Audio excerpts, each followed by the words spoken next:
सुनो, एक गिलास पानी देना। क्या? एक गिलास पानी ले आओ। ना तो मैं आपकी नौकरानी हूँ और ना ही आपका छोटा भाई जो आपका हुक्म सुनते ही दौड़कर आपके लिए गिलास पानी ले आऊं। मेरे बाप के घर में मेरे एक इशारे पर 10 नौकर हाथ बांधे खड़े रहते थे। ये मत भूलिए कि मैं एक अमीर बाप की इकलौती बेटी हूँ। आप तो उम्र में बड़े हैं ना, किससे किस तरह की बात की जाती है इतनी तमीज तो आपको आनी चाहिए। Mind it.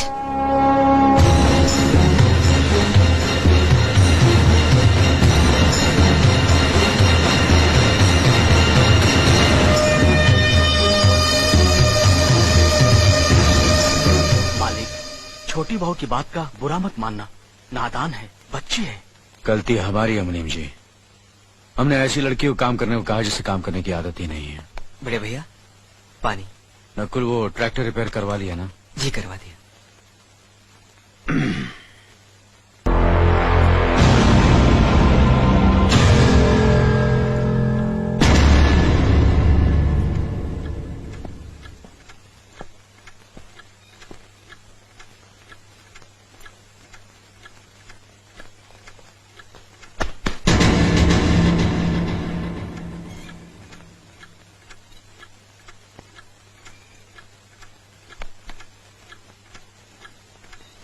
इसे मैं फेंक देता हूँ बड़े भैया, आप जाइए। मुनीम जी, जो राम प्रसाद की बेटी की शादी के लिए जेवर देने के लिए कहा था, भिजवा दिया? जी हाँ मालिक। शहर में रहकर यही बदतमीजी और ओछी हरकतें सीखी आपने? अपने से बड़ों का लिहाज करना नहीं आता आपको? किससे कह रहे हो तुम? आपसे कह रहा हूँ। औरत पैदा हुई है तो औरत की तरह रहना सीखिए। मीना। नकुल, तुम अंदर जाओ।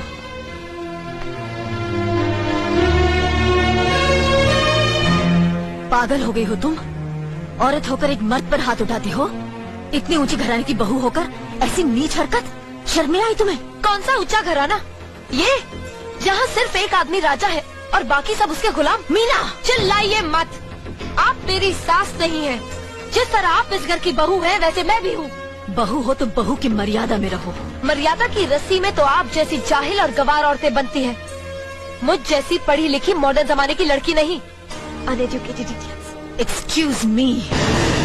I'm not an illiterate. I'm a graduate from the University of Allahabad. I am aware of the modernization of women, but I have not forgotten my culture, my customs, my traditions and my values. And most of all, I never ever forget that I am an Indian woman. Modern जमाने की औरत भी औरत ही होती है। उसे भी मर्द ही ब्याह कर ले जाता है, मर्द को ब्याह कर वो नहीं ले जाती। जमाने ख्याल और लिबास बदल देते हैं, औरत की शरीर की बनावट नहीं। लोग तुम्हारे ख्याल की लड़कियों को लज्जत का सामान भले ही समझते हो, इज्जत के काबिल कोई नहीं समझता। इज्जत आज भी उन्हीं औरतों की होती है जिनकी आंखों में हया हो, लाज हो, शर्म हो। हम नहीं कहते कि तुम बंदिशों में रहो, लेकिन अपने दायरे की सीमा को मत भूलो। लड़की जब अपने माँ बाप के घर होती है तब उसके कांधों पर अपने ही घर की इज्जत का बोझ होता है, लेकिन जब वो बहू बनकर ससुराल जाती है तब उसके कांधों पर एक नहीं 2 परिवारों की इज्जत का बोझ होता है। आज जिस तरह तुमने नकुल को तमाचा मारा, अगर उसी तरह उसका भी हाथ उठ जाता तो तुम्हारी क्या इज्जत रह जाती? कभी सोचा तुमने? क्या बात है मीना?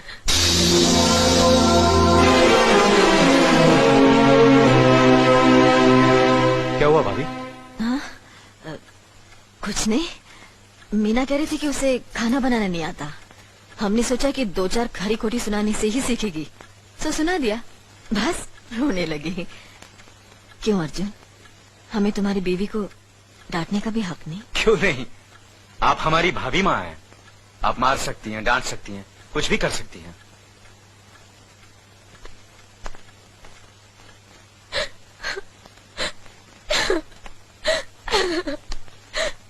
मैंने भूल की जो मैं लोगों के बीच आ गई। मेरी तो इस घर में कोई इज्जत ही नहीं है। जब देखो तो सब मेरी इंसल्ट करते रहते हैं। मैं कब से रो रही हूँ, तुम पूछ भी नहीं रहे हो कि मैं क्यों रो रही हूँ। बेकार हो रही है तो कौन पूछेगा? अच्छा, तो मैं तुम्हारे लिए और इस घर के लिए बेकार हो गई हूँ।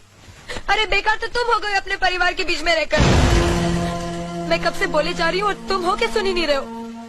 इंसान की चीख सुनकर लोग शुभ अशुभ का विचार करते हैं, लेकिन जब मेंढकी को जुकाम होता है उसकी चीख की कोई परवाह नहीं करता। ये मत भूलो कि जब मेंढकी चिल्लाती है तो आंधी और तूफान आते हैं। आंधी और तूफान आएंगे तो उसका नतीजा तुम्हें ही भुगतना पड़ेगा। तो फिर ठीक है, अब मैं तुम्हारे साथ तब भी रहूंगी जब तुम मेरे साथ मेरे डैडी के घर रहोगे।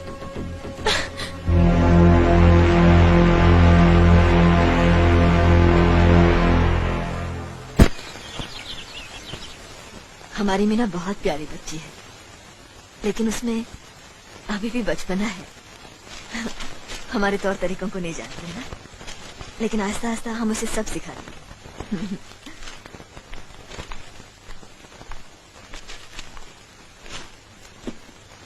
बड़े भैया, ये अपने घर जाना चाहती है। जाना भी चाहिए, 4-5 महीने हो गए, मायके की याद भी आती होगी इसे। और अर्जुन, तुम्हारे ससुर जी तुम्हें कई बार बुला चुके हैं, तुम भी कुछ दिनों के लिए हो आओ, तुम्हारा मन भी बहल जाएगा। अगर ये वापस लौटने के लिए जा रही होती तो मैं जरूर जाता, मगर ये तो हमेशा के लिए इस घर से जा रही है। कैसी बातें कर रहे हो? अगर तुम दोनों के ख्यालात एक दूसरे से नहीं मिलते तो इस मामले को घर की 4 दीवारी में बैठकर आपस में सुलझा लेना चाहिए। बहू शहर की पढ़ी लिखी लड़की है, उसे गांव के रीति रिवाज के बारे में क्या मालूम। ये तो तुम्हारा फर्ज बनता अर्जुन कि तुम उसे हमारे तौर तरीके सिखाओ। सिखाने से कोई फायदा नहीं बड़े भैया, ये खुद को इस माहौल में डालना ही नहीं चाहती, इसलिए भेज रहा हूं। अच्छा, तो तुमने फैसला भी कर डाला। बड़े भैया, बात यह है कि मैंने मीना को, तुम बहुत समझदार भी हो गए हो ना, तो फिर तुम्हें इतना तो समझ लेना चाहिए, अगर बहू अपने आप को बदल नहीं पा रही है तो तुम बहू के मुताबिक बदल जाओ। आखिर वो तुम्हारी पत्नी है, उसका साथ देना तुम्हारा धर्म है। तुम्हारे भरोसे ही तो उसने अपनी सारी जिंदगी सौंप दी तुम्हें। अर्जुन, मेरे दर पर तुम तड़प उठोगे, तुम्हें तकलीफ होगी तो मैं रो दूंगा, क्योंकि हम दोनों एक ही मां की संतान हैं, खून का रिश्ता है हमारा। मगर पत्नी का नाता उससे कहीं ज्यादा गहरा होता है, क्योंकि वो पराये घर से आकर अपनों से कहीं ज्यादा अपनी हो जाती है, परछाई बन जाती है हमारी। पति शरीर है तो पत्नी उसकी आत्मा है। पत्नी ही पति के जीवन को सही अर्थ देती है, उसे कामयाब बनाती। पत्नी के बगैर पति बेजान और बेमाने हो जाते हैं। अगर आज तुम अपनी पत्नी को हमेशा के लिए उसके मायके छोड़ाओगे तो ये गांव, ये समाज क्या कहेगा हमारे बारे में? जरा सोचो अर्जुन, न्याय के सिंहासन पर बैठकर जो लोगों के अच्छे बुरे का फैसला करता है, अगर उसी के घर में नाइंसाफी होगी तो लोग हंसेंगे हम पर, किसी को मुंह दिखाने के काबिल नहीं रहेंगे हम। बड़े भैया, मुझसे भूल हो गई, मुझे माफ कर दीजिए। मुनीम जी। जी मालिक। जायदाद के दस्तावेज लाइए। जी अभी लाया। बहू, पति ही पत्नी की असली शक्ति होती है। हमारे पुरखों ने कुल धर्म पत्नी के बारे में कहा है, जो पति के काम में उसकी मददगार हो, उसे अच्छी सलाह दे, जो दासी की तरह उसकी सेवा करे, मां की तरह उसे खिलाए पिलाए, लक्ष्मी का रूप और धरती की तरह उसमें सहन शक्ति हो, वही आदर्श पत्नी होती है। औरत की सोच मर्द का मुकद्दर बनाती है। वो जब बनाने पर आती है तो कुटिया को महल कर देती है, और जब बिगाड़ने पर उतरती है तो महल को मिट्टी का ढेर बना देती है। मालिक, ये जायदाद के दस्तावेज है। हमारी जमीन जायदाद कहां कहां है और कितनी है, उसका हिसाब किताब ना बाबूजी को मालूम था, ना हम तीनों भाइयों को मालूम है। बहू, तुम पढ़ी लिखी हो, आज से इसका हिसाब किताब तुम देखोगी। लक्ष्मी जी। अपनी चाबियों का गुच्छा और ये कागजात बहू को दे दो।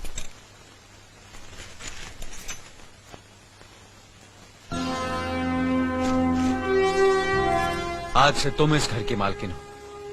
तुम जहां कहोगी, जिस कागज पर कहोगी, हम तीनों भाई चुपचाप आंख बंद करके दस्तखत कर देंगे। जैसा कहोगी वैसा ही करेंगे। बस एक ही विनती है बहू, हम तीनों भाइयों को अलग करने का ख्याल अपने मन में कभी आने मत देना।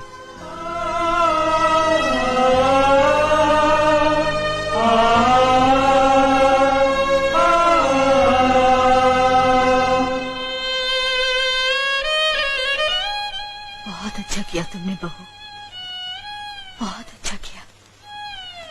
इनकी आंखों में आंसू देखने की हमने सपने में भी उम्मीद नहीं की थी, लेकिन तुमने हमें दिखा दिया। बहुत अच्छा किया तुमने, बहुत अच्छा किया।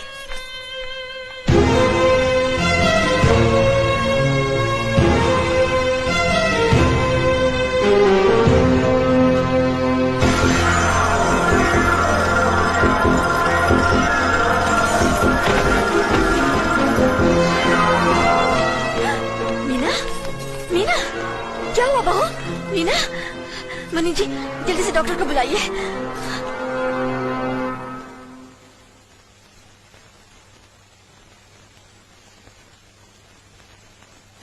घबराने की कोई बात नहीं, ये माँ बनने वाली है।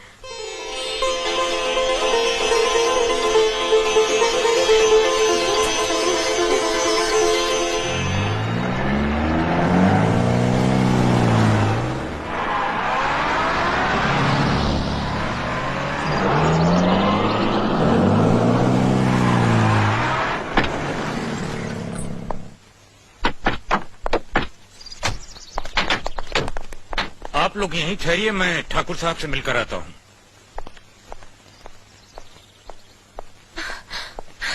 डैडी, डैडी, कैसी हो बेटी? What a pleasant surprise. आने की खबर भी नहीं की।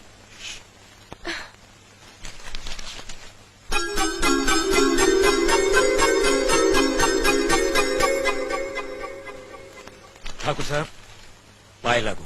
समधी जी, आप अचानक यहाँ कैसे? तशरीफ रखिए, बैठिए ना। आपके बराबर बैठने की मैंने कभी गुस्ताखी नहीं की, तो आज कैसे करूंगा? बहुत दिनों बाद हम लोग मिल रहे हैं। कहिए, आपका कारोबार कैसे चल रहा है? आपकी कृपा और आशीर्वाद से ठीक ही चल रहा है।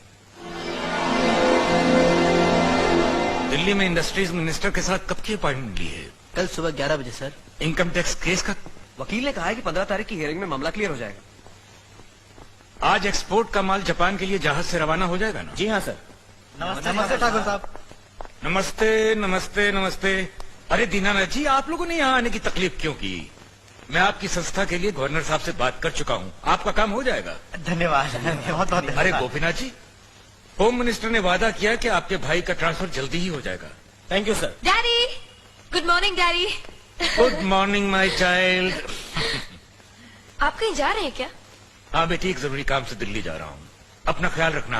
ओके। Okay, bye. पास में ही फैक्ट्री के लिए जमीन देखने आया था, सोचा आपके दर्शन करता चलूं। अब इजाजत दीजिए। इतनी जल्दी कैसे जा सकते हैं आप? भोजन तो करते जाइए। माफ कीजिए, आप तो जानते ही हैं, बाप बेटी के घर का खाना तो क्या, पानी भी नहीं पी सकता। शहर में रहकर भी अभी भी आप इन बातों को मानते हैं? शहर में रहूं या गांव में, मैं अपनी परंपरा और संस्कार कैसे भूल सकता हूं? आखिर मैंने इसी मिट्टी में जन्म लिया है। अच्छा, चलता हूं। अजी, कम से कम बेटी से मिलकर उसकी कुशलता तो पूछ लीजिए। ये क्या कह रहे हैं आप? मैं इतना ऊंचा नहीं हूं कि अपनी बेटी की कुशलता पूछकर आपका अपमान करूं।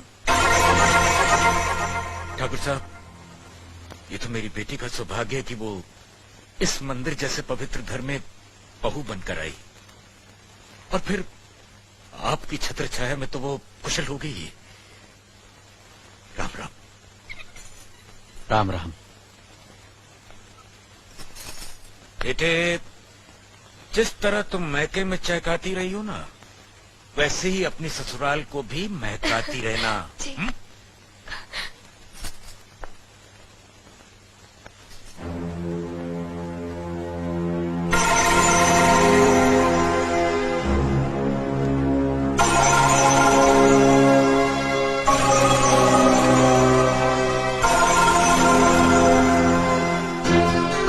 बड़े हैं ना, किससे किस तरह की बात की जाती है, इतनी तमीज तो आपको आनी चाहिए। Minded, minded, minded, minded, minded. बड़े भैया, अरे? मुझे माफ कर दीजिए। क्या हुआ? मुझे माफ कर ये दीजिए। क्या कर रही हो? अपने पापों का प्रायश्चित कर रही हूँ। मैंने आप जैसे देवता का अपमान किया है, आपका दिल दुखा है, मुझे माफ कर दीजिए बड़े भैया, मुझे माफ कर दीजिए, मुझे माफ कर दीजिए। लक्ष्मी, मुझे माफ कर दीजिए बड़े भैया। बड़े भैया मुझे माफ कर दीजिए, मुझ पर तरस खा कर मुझे माफ मीना, कर दीजिए बड़े चलो भैया। उठो, तुम्हें ऐसे नहीं बैठना चाहिए, मुझे माफ इससे बच्चे पर असर पड़ेगा बेटे। मैं आपकी भी दोषी हूँ दीदी। आपने जेठानी की जगह माँ बनकर मेरी गलतियों को बर्दाश्त किया और मैं अभागन आपकी बेटी न बन सकी। मुझे माफ कर दीजिए दीदी, मुझे माफ कर दीजिए। अब चुप भी हो जा। तो हमने कब तुम्हारी बात का बुरा माना? हाँ बदले, रोते नहीं, रोते नहीं।